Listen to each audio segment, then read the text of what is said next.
para a palestra Insights, Futurismo, Sociedade e o Mercado de Trabalho. Carlos Piazza é darwinista digital, futurista regenerativo, certificado Millennium Project e polímata. Piazza, meu amigo, seja bem-vindo. Muitíssimo obrigado, bom dia a todas e a todos. Vilmar Cidral, meu amigo. Toda vez que você me convida para qualquer coisa, só de raiva eu venho. Para a gente poder atormentar todo mundo. É claro que depois o Rivotril litrão você distribui, tá? Porque, como fala a queridíssima Maria Rita Kell, que é uma psicanalista que eu gosto demais, ela fala que vivemos tempos estranhos, muito, muito, muito estranhos. E não é de a gente admirar que a gente vai ver tanta coisa acontecendo num tempo cada vez menor, e isso vai exigir da gente também um poder não de resiliência, nunca mais, mas um poder de plasticidade que muito provavelmente a gente vai ter que treinar. Primeiro, para a gente poder se livrar de coisas do passado que não fazem mais nenhum sentido e vão fazendo cada dia menos sentido. E claro que a gente tem que ver também que essa velocidade da apropriação do futuro tem sido algo bastante perturbador sobre a gente, porque a chegada de tecnologias disruptivas combinadas entre si numa velocidade estonteante, faz com que as coisas vão se desmontando praticamente em tempo real. É claro que a sociedade, ela sempre vai ser responsiva às tecnologias. Isso desde sempre. Seres humanos e tecnologias estão intrinsecamente ligados na própria história da humanidade. Não que se a gente fala de tecnologia, a gente sempre endereça o nosso cérebro, né, Cidral, para aquela coisa do que vem da tecnologia digital. Nada disso. Há 5 milhões de anos antes de Cristo, o homem descobriu a escova de dente, feita com pelos de animais naquela época, porque já tinha muito problema bucal naquele tempo. Você acredita nisso? Então, toda vez que a gente olha isso, mesmo que a gente tenha que admitir que, ao descobrir o fogo e a culinária ao mesmo tempo, que é a arte de transformar os alimentos pelo fogo, também aprendemos disrupção no movimento mais inicial, que foi a possibilidade, pela luz do fogo, de ampliar o dia artificialmente. A gente não para pensar essas coisas porque a gente vai sendo levado por uma educação que tem praticamente 150 anos, que foi forjada no Fordismo, tudo em especialidades, tudo para trabalhar dentro de uma estrutura fordista com centro total na produção, da forma com que a gente vê também, somos, né, desenvolvidos em cunha. O Cidral falou, sou um polímata há mais de 20 anos, por uma necessidade do mundo digital na qual eu transito. Não, a gente não pode mais se apoiar numa única especialidade. Eu tenho que me apoiar em todas ao mesmo tempo, porque a sociedade ela está sendo imposta por uma necessidade, também imposta pelo ritmo do desenvolvimento das tecnologias, que vão colocando para a gente cenários que a gente não pode nem imaginar. Essa semana é uma semana nervosa por causa do DeepSeek, que aconteceu lá nos Estados Unidos, e você vê que é muito engraçado você falar que as Big Techs de inteligência artificial foram derrubadas pela própria inteligência artificial. Ou seja, não há antídoto nem lugar seguro para absolutamente ninguém. Isso significa que todo tempo eu tenho que ter uma visão muito mais holística sobre todas as questões que nós estamos vendo do planeta, da sociedade, das questões do futuro, porque é óbvio que a sociedade ela vai se moldando às tecnologias presentes, e é claro que nós estamos falando de um mundo extremamente hostil, porque ele é desmonetizado, ele é desmaterializado, ele é desregulamentado, e até que a gente possa ter qualquer coisa, sabe, que nos dê um conforto com relação a tudo isso, é claro que a gente vai ver um desmonte de um lado e um vazio do outro, porque a gente não tem essa forma de endereçamento do de para. É óbvio que a escola que nós temos, isso grande parte do hemisfério, né? norte e sul, mas do lado das Américas, na Europa é um pouquinho diferente, a educação é forjada completamente para as necessidades do mundo fordista, né? Isso aconteceu lá pela formulação do capitalismo tardio, que é o capitalismo do excesso, forjado lá após a Segunda Grande Guerra Mundial, onde a gente conseguiu ver que então a gente tem que o tempo inteiro otimizar, otimizar, otimizar, otimizar, otimizar. A gente praticamente monta uma escola inteira ensinando como as pessoas têm que, né, dinamizar. A gente tem então que dinamizar o tempo inteiro e a gente tem que otimizar. E agora eu tenho que lembrar que otimização é uma tarefa de máquina, não é uma tarefa de gente. E é claro que o deslocamento que a gente tem entre máquina e gente, e que é o que a gente chama vulgarmente de convergência homem-máquina, tem deixado muita gente perturbada, porque, na realidade, as empresas, de alguma maneira, não fazem a transformação digital que deveriam fazer. Nós temos um problema gravíssimo de governança, Cidral. Eu trabalho muito com conselheiros de administração perdidos no meio do nevoeiro, no meio da escuridão, porque conselhos são contratados pelos acionistas para não correr risco. E tudo que a gente tem no cenário é risco, claro, por causa da desmonetização, da descentralização, da desregulamentação. E aí ficam as grandes perguntas: como a escola muda com tudo isso e de que maneira a gente vê também como as empresas têm que mudar por causa disso, abandonando os cacuetes fordistas que a gente teve desde sempre em prol de uma visão um pouquinho mais polímata, uma visão um pouquinho mais, sabe, widescreen do mundo.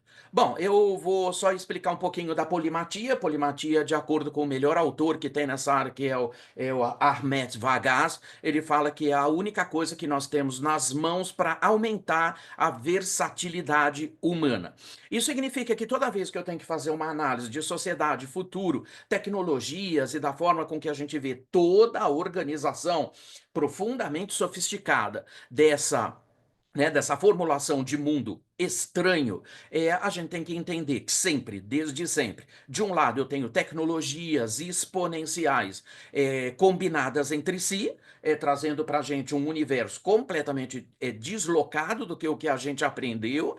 Do outro lado, eu tenho que ter filosofia. Claro, toda vez que eu falo de tecnologia, eu tenho que endereçar a filosofia, porque são braços absolutamente conectados num vaso comunicante. Uma coisa diz respeito ao outro. Mas a gente acaba não enxergando isso, porque como a gente foi desenvolvido também na questão de desenvolvimento de competências relacionais, para que a gente possa ser muito bom no mundo competitivo, eu fico aqui cá pensando com meus botões, porque as novas gerações estão dando também outros sinais de cansaço extremo ao consumo massivo, o consumo vai cair. Ontem já discutindo também as questões da morte dos shopping centers no mundo inteiro. Fechamento de loja tem sido algo perturbador nos shoppings.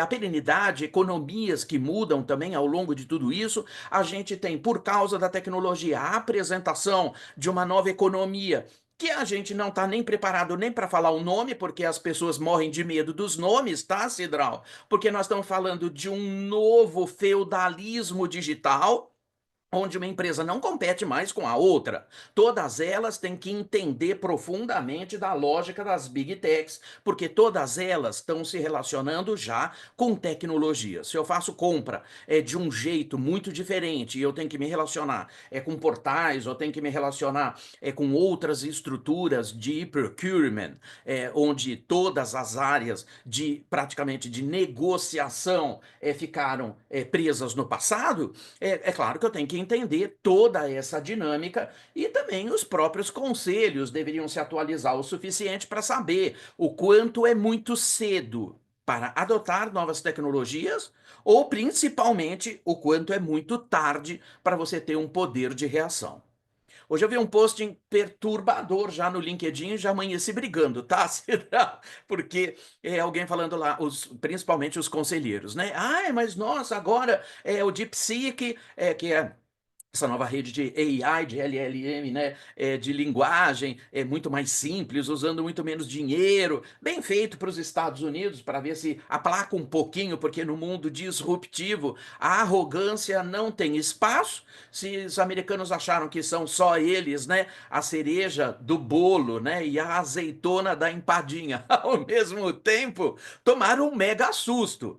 Gente, vocês têm noção o que é a retirada de US$ 1 trilhão, que foi o que aconteceu no tombo das Big Techs por causa do aparecimento. E olha, eu vou falar para vocês, a principal desenvolvedora, uma chinesinha, uma gracinha, que não combina em nada com aquilo que o Zuckerberg falou, que tem que ter aquela pegada da testosterona do masculino nas empresas, foram derrubados por uma chinesinha que você olha para ela e fala, meu Deus, essa chinesinha, ela merece meu aplauso eterno, porque conseguiu chegar numa equação que ninguém conseguiu chegar usando muito menos recurso do que os Estados Unidos colocam. Olha, o que eles conseguiram fazer? Furaram uma bolha do dia para a noite, furaram uma bolha da hype da inteligência artificial. E eu tenho dado muita bronca, sabe, Cidral, no povo, que, ai, vamos ter que falar de inteligência artificial, inteligência artificial, inteligência artificial. Eu falei, para de falar tudo isso, porque é quase como se você tivesse que explicar o bolo pela lógica da farinha, né? É claro que a inteligência artificial está na receita, né, de tudo que a gente vai fazer hoje. Não precisa falar.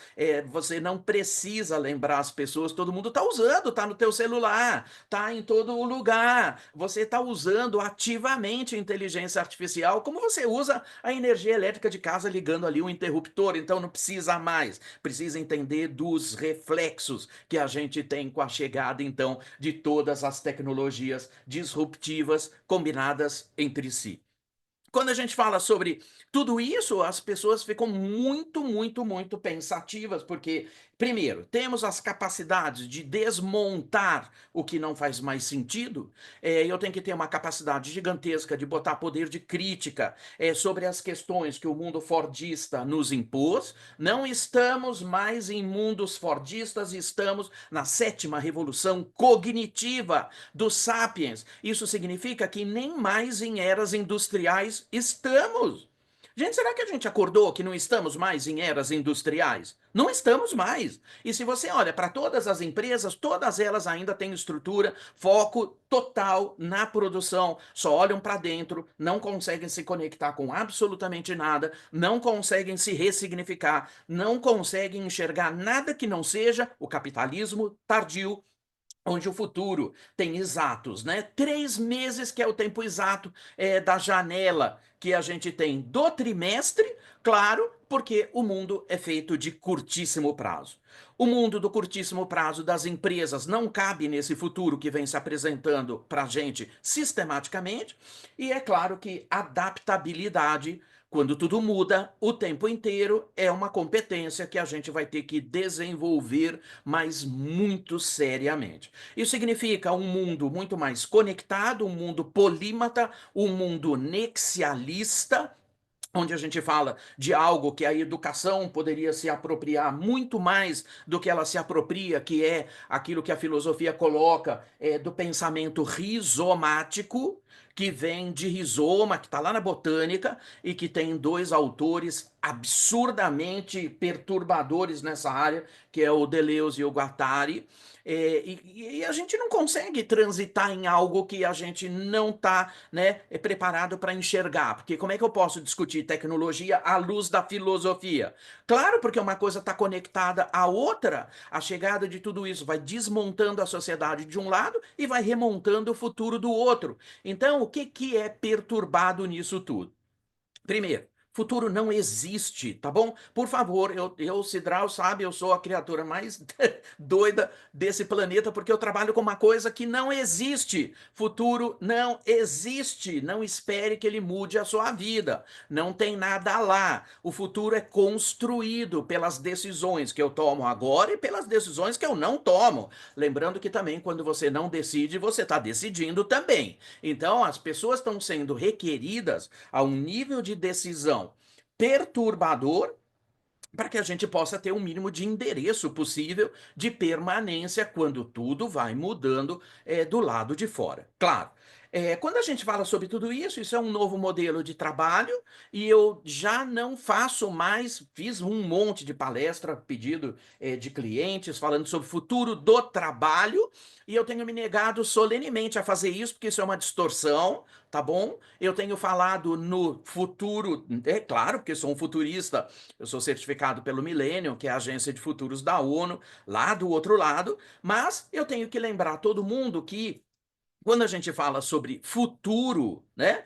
O futuro é aquele que eu escolhi. Então eu tenho que olhar, né, futuros plausíveis, futuros possíveis, futuros preferíveis, trazer a tempo presente e começar a tomar decisões em direção a este futuro. Não, futuro não existe. Não espere que ele mude a vida de qualquer pessoa, ele não fará isso. O futuro não tem propriedades para isso. O que está acontecendo é que as tecnologias vão antecipando, elas vão precipitando futuros possíveis que a gente não prestou atenção. Primeiro, porque a gente sempre está pensando no passado, e quando o futuro vem se apresentando numa taxa muito mais alta, existe aí uma dissonância. Quando eu falei da sétima revolução cognitiva, eu tenho que lembrar que a cada ciclo, né, importante de tecnologia sobre nós, imputa uma nova revolução cognitiva.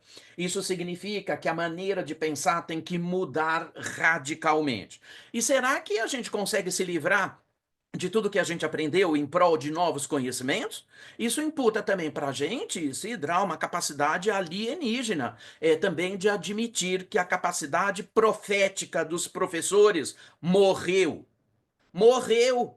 Morreu. Tão simplesmente morreu. Não somos mais donos do conteúdo. Nós somos, no máximo, mentores, tutores de jornada de pessoas completamente independentes. A forma com que eu tenho que customizar ângulos da educação para que a gente possa dar para as pessoas uma nova maneira delas reagirem a esse novo universo é extremamente perturbadora, porque a gente ainda tem um cacuete de que quem está de pé fala, quem está sentado ouve. Não existe ali uma troca muito grande, porque é claro que a gente está falando de uma hiperestruturação que o próprio MEC coloca, que também, em todos os trabalhos que eu tenho com o MEC, também existe aí uma preferência por um modelo que já está abrindo o bico, um modelo que está sucumbindo completamente a todas essas questões que a gente está falando aqui. Você vê que a grande dificuldade que nós temos na economia hoje ela se reflete a um não entendimento do que é relevante para a geração Z, que vem completamente diferente, sem contar a geração alfa, sem contar a geração beta, que já está aí despontando no horizonte, onde existe uma forma de reação com relação ao mundo que leva a gente para um ambiente mais regenerativo, e a gente não tem nenhuma formulação de escolas regenerativas. Eu só tenho uma única maneira de enxergar tudo isso, que é a gente poder olhar, então a educação deveria ser também com uma pegada regenerativa. Isso significa que perdemos o nosso habitat.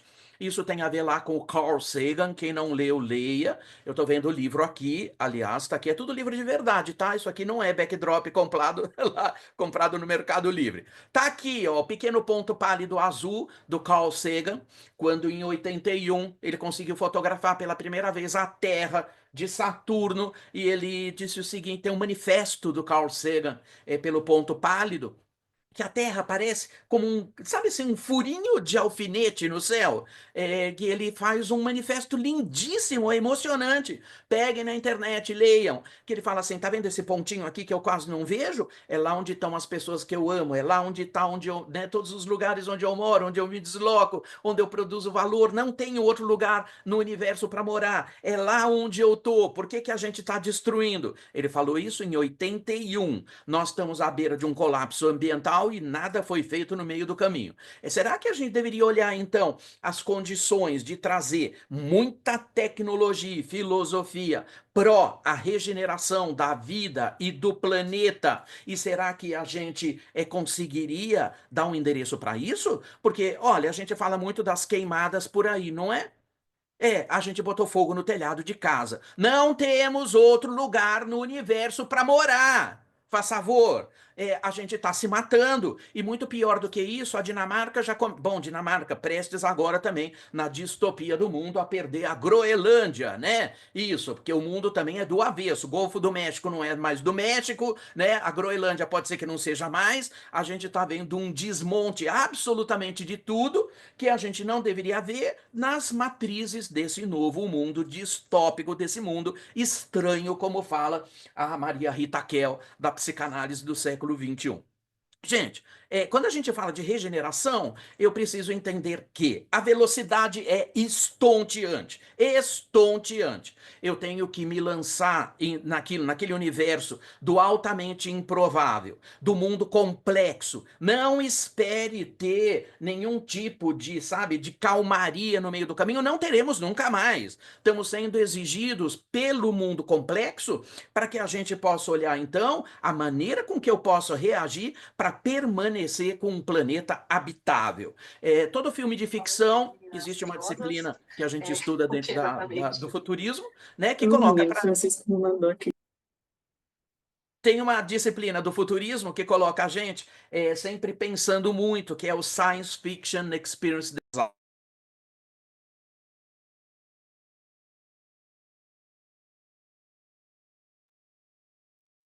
Eu acho que o teu áudio foi plugado ali, Alguém Eu me acho que a mutou. gente não tá Ok. ouvindo mais. Alguém me mutou. Não querem que eu fale? Eu vou embora. É um cisco eletrônico. Eu não gosto quando as máquinas começam a tomar decisão sozinha, não, viu, Cedral? Eu já corro lá e pego uma vassoura, né? Pra dar. Que nem a gente vê nos filmes de ficção, né? Vou ter que dar vassourada nas máquinas daqui a pouco, né? Quando eu estou falando aí do Science Fiction Experience Design, do que nós estamos falando? Todo filme de ficção que você já viu tem psicopata. Tem um especialmente que diz que a gente vai morar em Marte. Você sabe que não tem atmosfera em Marte? Você sabe que a temperatura lá é 500 graus? Você sobreviveria lá? Então, gente, vamos parar de ficar endereçando outros planetas para a gente destruir, né?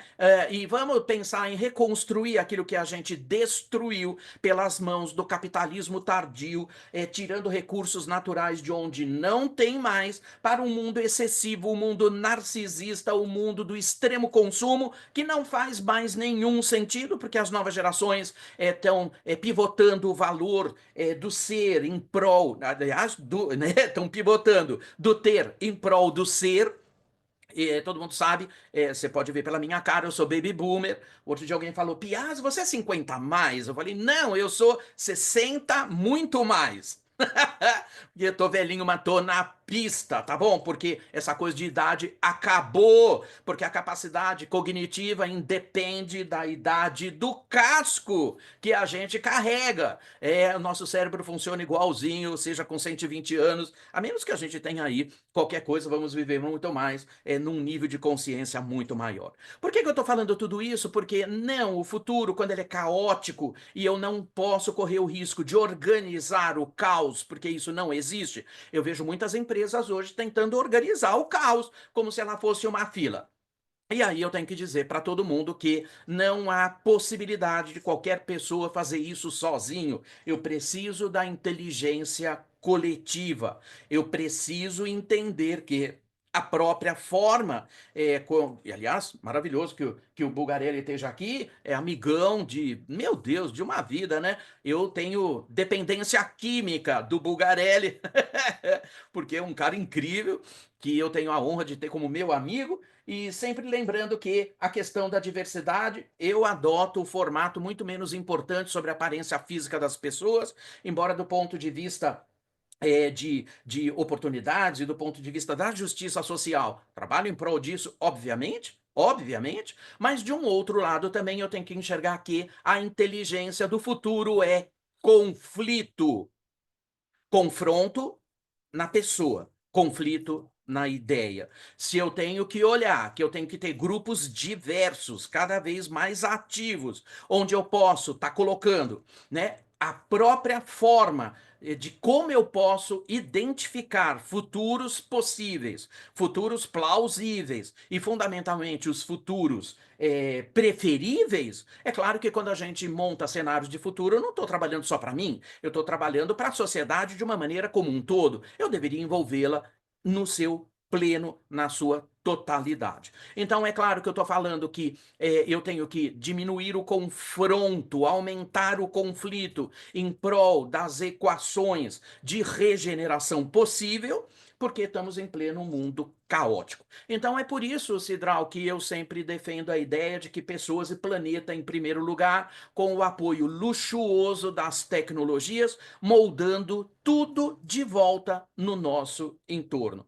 Temos que ter uma educação mais conectada com a regeneração, temos que ter tecnologias regenerativas para que a gente possa ter, então, né, a forma com que a gente pode aumentar a permanência da nossa vida aqui no planeta. Eu falei da Dinamarca sair para a Groenlândia, mas é importante dizer, pelo exemplo que Copenhague tem dado para a gente, que do aspecto legal dos cidadãos, né, dinamarqueses, eu não sei se vocês sabem, já está imputada às gerações mais antigas a responsabilidade sobre entregar um país, né, onde se possa viver em plenitude. Isso significa que, se não conseguirem, as pessoas serão multadas por entregarem um planeta em estado deplorável para as próximas gerações. Então, já aqui meio encerrando, se alguém quiser meio fazer pergunta, eu adoro a subversão. Não uso o PowerPoint, como você viu. O PowerPoint é um roteiro que eu não quero seguir. Você fotografa, nunca usa. É uma perda de tempo, uma perca, né, de tempo gigantesca. Então, por isso que eu não trago aqui. Trago o poder da voz para você poder ficar absolutamente perturbado. E depois, se alguém precisa, me escreve, tá bom? Porque aqui a nossa regra é Rivotril litrão. É, por isso que eu coloco, então, planeta e pessoas em primeiro lugar. Isso é um novo modelo de escola, um novo modelo de novas economias, um novo modelo de empresas, o uso mais racional de tecnologias, a forma com que a gente entra em colaboração extrema, porque eu vou prover futuros para uma sociedade inteira e, fundamentalmente, entendendo que eu tenho que fazer uma pergunta muito delicada. Para as duas próximas gerações que você vai ver pela frente, se você tivesse que responder uma pergunta, que nem diria, né, o Roman Nazarick, que teve agora, a gente debateu junto aqui na HSM+, pergunta que não quer calar. Você se vê como um bom ancestral? Essa é uma pergunta que a gente deveria responder todos em conjunto. E eu fico aberto aqui para uns minutinhos mais, se tiver, para alguém que queira fazer alguma pergunta ou algum desaforo, ou que queira me xingar também, tá valendo. Eu já vi que o Bulgarelli ali já falou que daqui a gente sai transtornado. Não existe. Ô Beth, não existe planeta sem pessoas conscientes do papel de trabalhar em colaboração. Mas o mundo fordista imputou o fato, Beth, de que eu tenho que competir. E nas empresas, sabe o que eu vejo? Não basta eu competir com você, Beth. Eu tenho que matar você. E é isso que as pessoas fazem até hoje. O mundo competitivo, em prol do bônus do fim do trimestre, faz com que a gente não se volte para a colaboração. Isso é bonito no papel, mas não rola na vida prática, não. Alguém quer fazer uma pergunta para mim? Oi, Antônio. O Pazim. É isso, olha lá. Aproveitando essa reflexão perturbadora dos tempos estranhos que a gente vive, a gente tem um público aqui hoje formado por coordenadores pedagógicos, instrutores e gestores de entidades do terceiro setor, né? Onde a gente encontra graves problemas de governança ali, como você citou. Então, eu quero que, de certa forma, como que a gente pode pensar na educação regenerativa e nos programas de aprendizagem? Que visão é essa que o coordenador pedagógico tem que ter para trazer para dentro da sala de aula um modelo disruptivo com que você disse, tudo aquilo que a gente aprendeu não é mais o que é hoje, não é o que vai ser, não é aonde a gente quer chegar. Então, qual é essa visão, né, que o coordenador pedagógico tem que ter, que o instrutor que está ali em contato com esse adolescente, com esse jovem, dentro lá de uma sala de aula? Respondendo diretamente, Pazin, trazendo as questões mais tensas que eles também percebem. Principalmente dependendo da geração que o coordenador tem em sala, as perturbações são muito maiores. Primeiro, porque ele olha o mundo do trabalho e ele enxerga que o mundo do trabalho está se desmontando, que também você vai ver que também eles não querem participar. Quando a gente viu agora a nova agenda do trabalho, que o povo enviesa tudo do ponto de vista ideológico, né, Pazin? Isso também é um problema que a gente tem. Não vou discutir ideologia aqui, porque isso aqui, nem 10 horas a gente vai sair daqui, o Cidral vai ter que me abater a tiros, né? Porque a gente olha tudo que tem num range dos extremos entre um lado e outro, ideologia só atrapalha tudo isso. Quando eu olho essas questões, qual a dica que eu deixo? As angústias dos jovens, elas são prementes. Eles não falam, mas são angustiados pela mudança de um mundo do trabalho, onde ele tinha aspirações, e de um outro lado do mundo que ele olha o empreendedorismo. Para ele, isso tudo é um bicho de 7 cabeças. E também demoli a ideia, Pazin, porque todo dia eu brigo com startup, quando eu faço mentoria das startups, que eles acham que fazer participação do mundo digital é fazer app. Pelo amor de Deus, não. App é só uma coisinha boba que você tem na ponta. Então, por favor, não é construir um app para você poder vender cerveja pela internet, né? Isso tudo ficou no passado, não é isso? Aí eu falo assim, tá bom. Você sabe, assim, questões básicas. E quando você coloca no formato de criação coletiva entre os alunos com os grandes problemas globais, eu deveria, então, entender de inteligência artificial para eu poder entrar num esquema de simulação para que a gente poderia dar a eles a construção de novos cenários. Se a gente não consegue, Pazin, usar a força desses jovens para a construção de novos cenários, né, que sejam utópicos, vamos continuar vivendo na distopia sem fim. Se os coordenadores acadêmicos fizeram uma drenagem inicial sobre as angústias do que eles pegam, vocês vão morrer. Vão todos para a tarja preta. Porque quando a gente faz estimulação, e o Cidral sabe, a Rosa Alegria fala sobre isso magnificamente bem, porque ela faz essa drenagem com alunos, sabe, Pazin? Dentro de um universo que é o Teach the Future, que é ensinar futuro para crianças, né, e adolescentes, faz assim uma estimulação. Como é que você vê o mundo? Sabe o que as crianças replicam? Crianças e adolescentes colocam assim: floresta pegando fogo, urso morrendo, gente morrendo, planta seca. Gente, a captura do mundo distópico sobre a gente é como uma rolha no pensamento de futuro que impede você, então, de dar uma visão que seja utópica sobre tudo isso que deveria ser possível. Na ausência disso, sabe o que acontece, Pazin? O Bauman fala muito sobre isso. Vai todo mundo para o passado, porque o passado é um lugar seguro. Eu já vi o que aconteceu lá. O Bauman chama de retrotopia. Retrotopia é aquele colinho da mama, né, seguro, onde você já viu e onde você já tem todas as fórmulas. Mas escuta, eu não posso viver no passado, muito menos tentar replicar o passado. Que é isso que a gente vê acontecer no mundo inteiro. Então, é claro que o papel do coordenador, dos professores, em estimular não o aprendizado pleno de disciplinas que são completamente apartadas umas das outras, mas de ter a visão do todo na visão do cenário. É impossível que alguém não tenha criado uma tecnologia para apagar fogo em floresta, ô Pazin. É muito doido você pegar em pleno mundo tecnológico, da velocidade de inteligência artificial, de simulação, que você tem a gente com um abafador na mão sendo queimado, dando, sabe, porrada em fogo para apagar. Certamente a ciência vai descobrir alguma coisa. Eu preciso colocar esses alunos à disposição da resolução dos grandes problemas que a humanidade e o planeta enfrentam.